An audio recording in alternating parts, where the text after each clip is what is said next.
पाकिस्तान ये जो प्रोपेगेंडा करता है कि एक मुस्लिम कंट्री है, हमने उनके सामने ये बात भी रखा कि भारत में 14.5 करोड़ के करीब मुसलमान रहते हैं। भारत में जो हमारे उलेमा हैं, चाहे वो बरेलवी मसलक के हों, देवबंदी मसलक के हों, अहले हदीस हों, अहले तशीह हों, इन उलमाओं का कोई मुकाबला पाकिस्तान के उलमा नहीं कर सकते। पाकिस्तान का प्रोपेगेंडा झूठ है। बीजेपी सांसद बैजयंत पांडा के नेतृत्व में सर्वदलीय प्रतिनिधि मंडल ने सऊदी अरब में भारत का पक्ष रखा। प्रतिनिधि मंडल ने सऊदी में भारतीय प्रवासियों से मुलाकात भी की और आतंकवाद के खिलाफ चल रही भारत की लड़ाई को लेकर जागरूक किया। वहीं प्रतिनिधि मंडल के सदस्य असदुद्दीन ओवैसी ने पाकिस्तान के प्रोपेगेंडा की पोल खोलकर रख दी। हमारी यहाँ पर मुलाकात शुरा काउंसिल के हेड से हुई। उसके बाद हमारी मुलाकात हुई 2 घंटे तक आदिल जुबैर, जो पहले फॉरेन मिनिस्टर थे सऊदी अरब के, 2 घंटे से इनसे बहुत डिटेल मुलाकात हुई। फिर आज हम 2 थिंक टैंक्स में गए। कल एक थिंक टैंक था, आज एक थिंक टैंक था, और आज हम यहाँ पर जो एक अरब यूनिवर्सिटी है फॉरेंसिक साइंसेस की, जिसका गुजरात फॉरेंसिक साइंस से MOU था। तो इस ट्रिप में अगर आप देखेंगे तो सबसे पहली बात यह है कि किंगडम ऑफ सऊदी अरेबिया में 27 लाख लोग भारत के यहाँ पर रहते हैं, काम करते हैं, और जो हमारा जो फॉरेन एक्सचेंज हर भारत का नागरिक भी जाता है देश को, उसका एक बहुत बड़ा हिस्सा किंगडम ऑफ सऊदी अरेबिया से जाता है। तो 27 लाख लोग यहाँ पर रहते हैं। फिर हम जहाँ भी मिले, डेलीगेशन ने उनको बताया कि कैसा टेररिज्म पाकिस्तान की तरफ से किया जा रहा है और कैसा निशाना बनाया जा रहा है भारत के नागरिकों को। तो हमारा ये हमने उनके सामने बात रखी कि पाकिस्तान को FATF की ग्रे लिस्ट में दोबारा लाया जाए, और ये तमाम किंगडम ऑफ सऊदी अरेबिया उसका मेंबर है FATF का। 2018 में उन्होंने हमारी मदद की थी।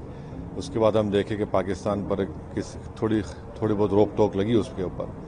तो अच्छी मुलाकातें रहीं, जिम्मेदारों से बात रही, उनके भी कंसर्न्स थे, हमने उनको बताया। बाज़ ने कहा कि आप बातचीत का क्या मरेला हो सकता। हमने कहा कि हमने पहले बातचीत की 26/11 के बाद, पठानकोट के बाद, मगर उसका कोई नतीजा निकला नहीं। उल्टा हमको नुकसान ही हुआ। तो ऑल इन ऑल ये तमाम बातें हमने उनके सामने रखी हैं, और हमने इनको ये बताया कि जो पाकिस्तान ये जो प्रोपेगेंडा करता है कि एक मुस्लिम कंट्री है, हमने उनके सामने ये बात भी रखा कि भारत में 14.5 करोड़ के करीब मुसलमान रहते हैं, और ये उनका बोलना बिल्कुल सरासर गलत है। और फिर हम यहाँ पर उनको ये बताए हैं कि देखिए, पिछले साल जो है सऊदी अरब ने पाकिस्तान को एड दिया 2 बिलियन का। फिर 2024 में सऊदीया ने उनको लोन एक्सटेंड किया 3 बिलियन का। हमने कहा कि पाकिस्तान में तो कोई हो नहीं रहा ना, कोई उनका इकॉनमी स्टेबल नहीं हो रही, उल्टा पैसा हमारे अपने गरीबों के लिए इस्तेमाल नहीं हो रहा। हमने उनको बताया कि पाकिस्तान अपने डिफेंस का बजट उनका 2.6% है GDP का, और भारत का 1.9% है। तो ये कंट्रास्टिंग हमने बताया कि फिर करीब हमारा $50 बिलियन का उनसे हमारा ट्रेड है, बायलैटरल ट्रेड है। और फिर हमने उस पाकिस्तान के प्रोपेगेंडे का मैंने उसको बताया कि इस्लामिक यूनिवर्सिटी मदीना में है, और वहाँ पर जो प्रॉफेट मोहम्मद सल्लल्लाहु अलैहि वसल्लम की सीरत पर जो किताब पढ़ी जाती है, उसका नाम रहीक़ुल मख्तूम है।